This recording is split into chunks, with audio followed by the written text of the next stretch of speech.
México no se quedó atrás desde el momento en que Porfirio Díaz se encuentra al mando del país.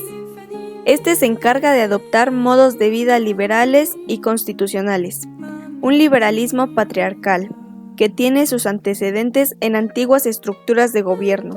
En la historia de México, como lo fue el tlatoanismo y el caudillismo, el tipo de liberalismo que se construyó en México se adecuó a las formas de organización de México, donde los más poderosos de las sociedades existentes planteaban deshacer las instituciones autoritarias que la administración española había heredado, tratando de no caer en el caudillismo o la dictadura.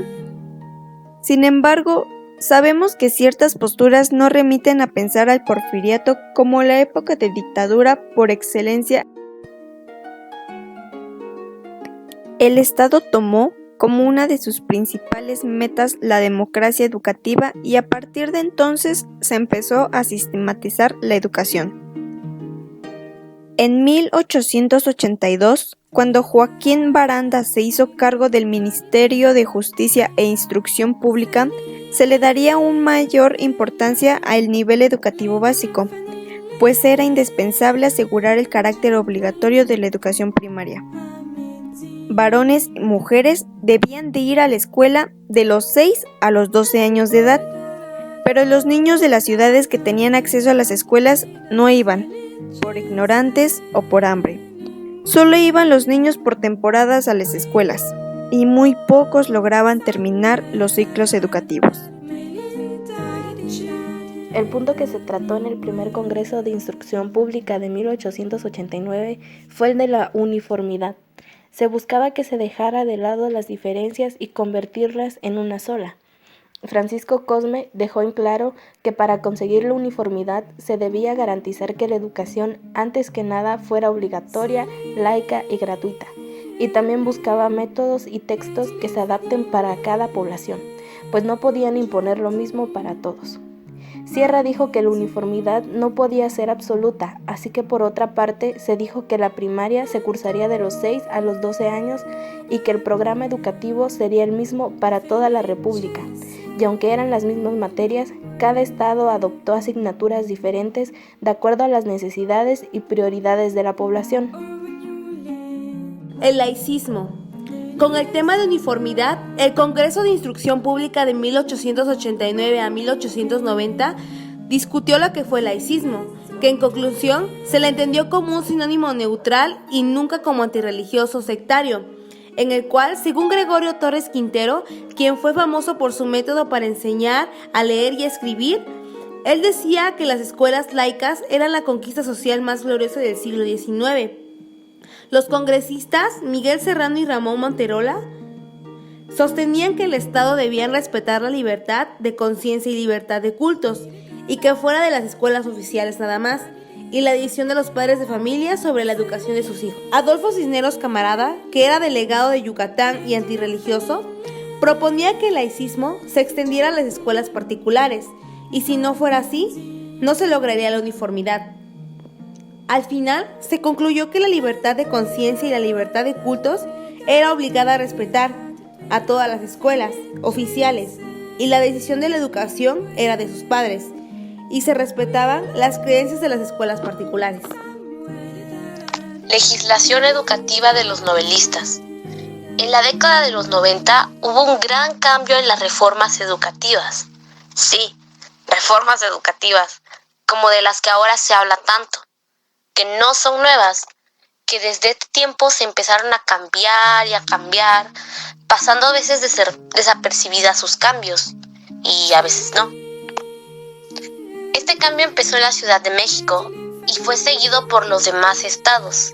Baranda divulgó rápidamente esta noticia para un apoyo a la nueva ley de educación, usando frases que proponían progreso, fuerza y paz, que eran las tres cosas que más anhelaban los estados por la situación en la que vivían o que habían vivido.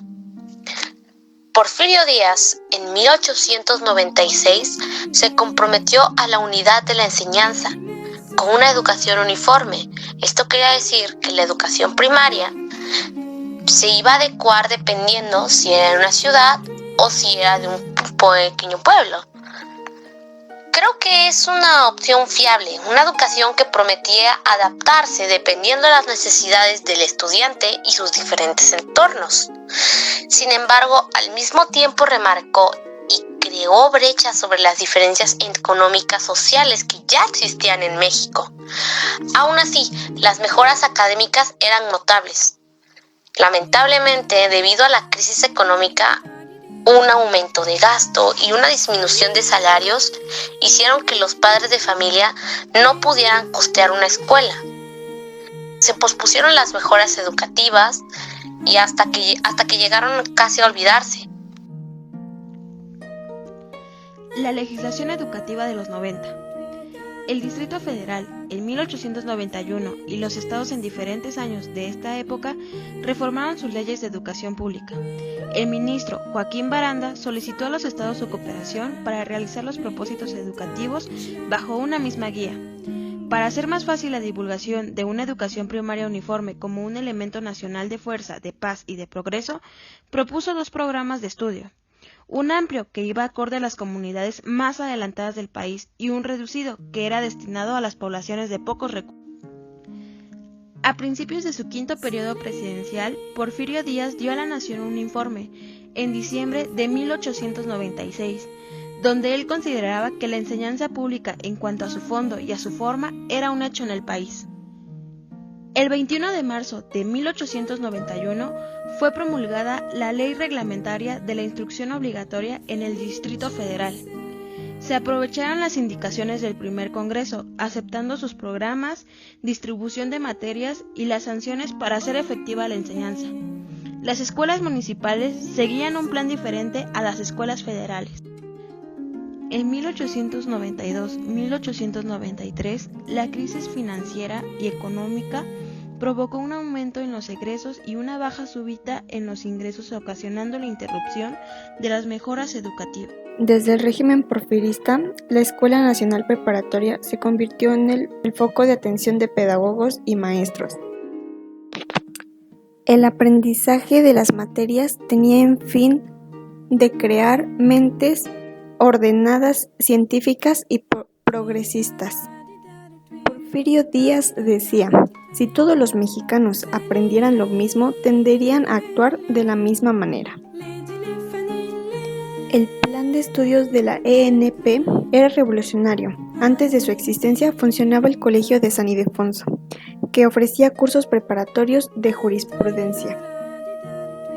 El conocimiento se basó en las ciencias, ya que las ciencias son exactas y ordenan la mente. En 1896, con el Plan Chávez, se reflexionó sobre la importancia de humanidades y las empezaron a incluir en los planes de estudio. El gobierno permitió la apertura de escuelas católicas siempre y cuando cumplieran con los planes dictatoriales.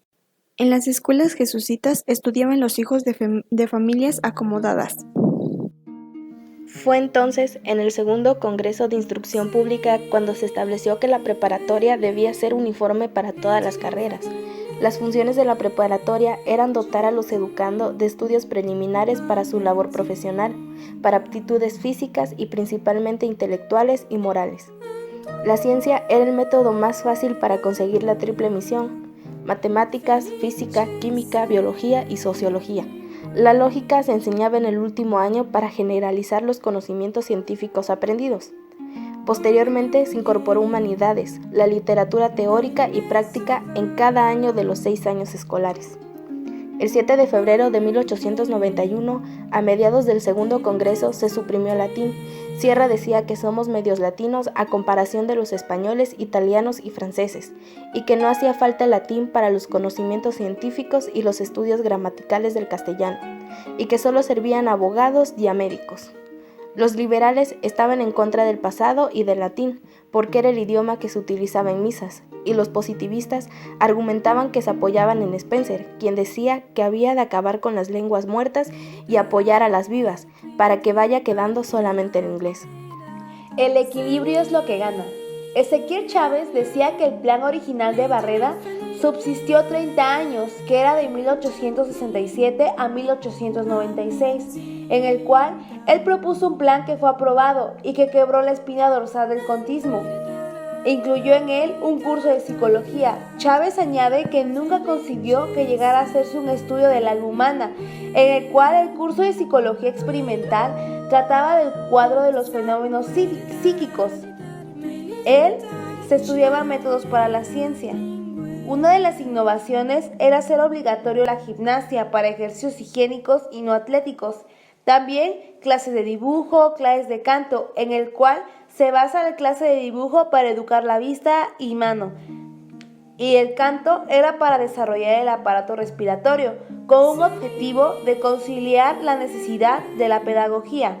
Después, se estableció 4 años de estudio y no 6 como anteriormente, ya que la mayoría de los alumnos prevenía de la clase media y no podían dedicar muchos años al estudio, y no les daba tiempo para enseñar la secuencia de las materias.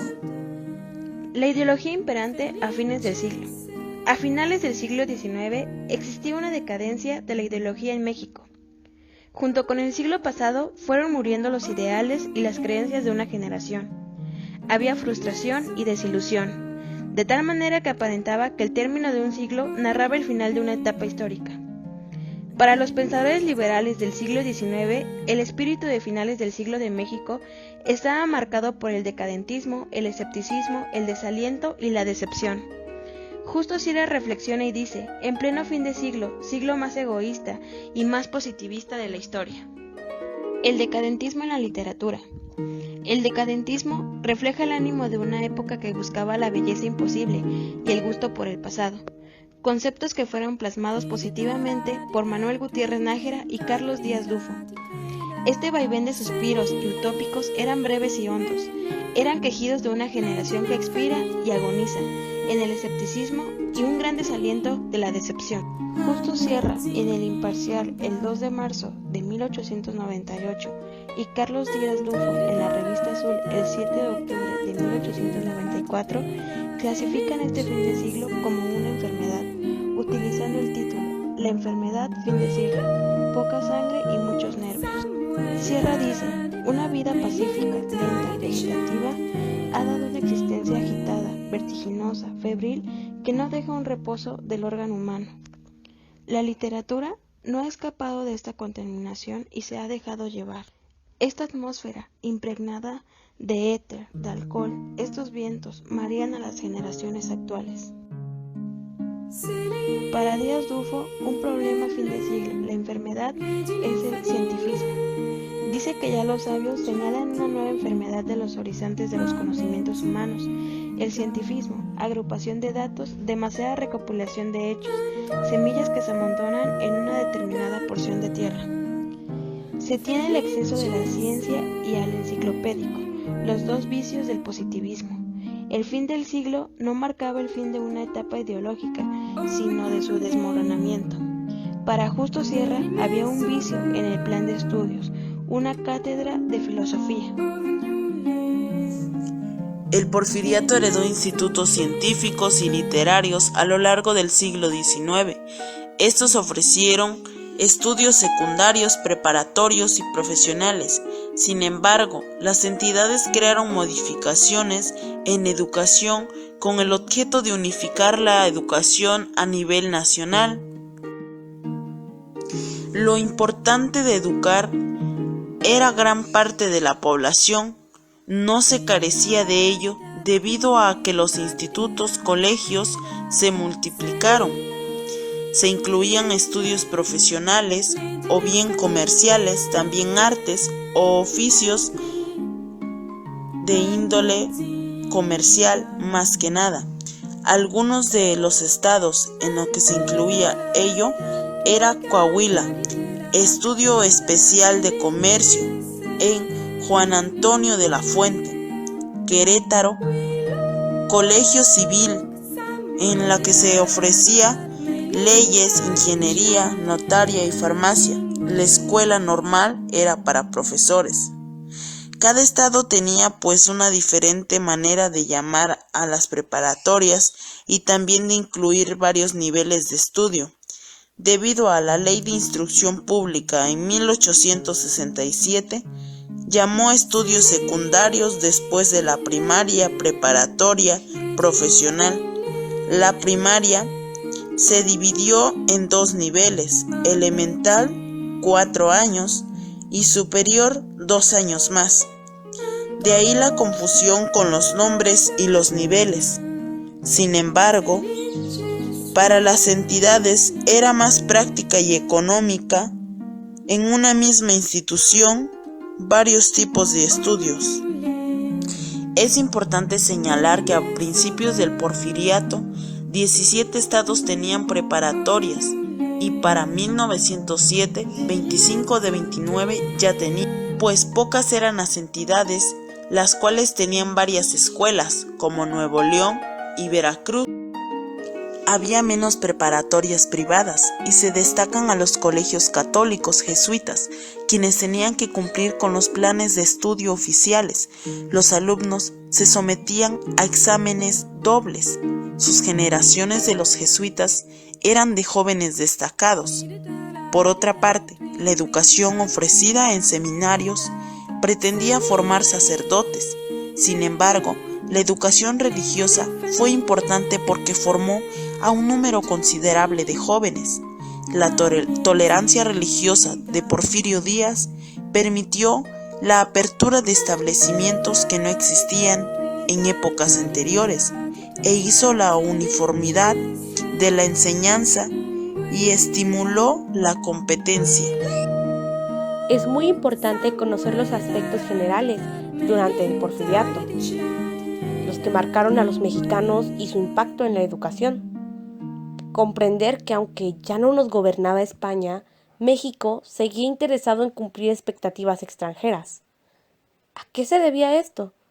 Sencillo, al desarrollo de las nuevas formas de economía mundial, el precapitalismo y el inicio de una globalización que exigía colocarnos en etiquetas de desarrollo.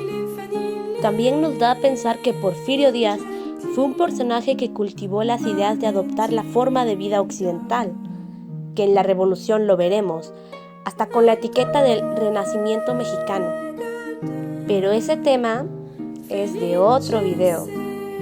Gracias por ver a La Colectiva. Los esperamos en el siguiente video.